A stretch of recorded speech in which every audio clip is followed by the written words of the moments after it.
500型洗米机，是大米等颗粒粮食淘洗的理想设备，主要用于食堂、快餐部、食品加工厂等企事业单位对大米等颗粒粮食的淘洗。首先接通水源后，启动电源，调整好排石压力，把大米放入盛米斗内，经过分离器组合，在水不同压力的作用下，石块、泥块等硬性杂质从砂石分离器中排出，糠皮、米虫等杂物从服务分离器中排出。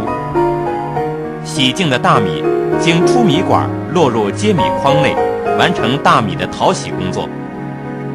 淘洗功能：每小时500千克。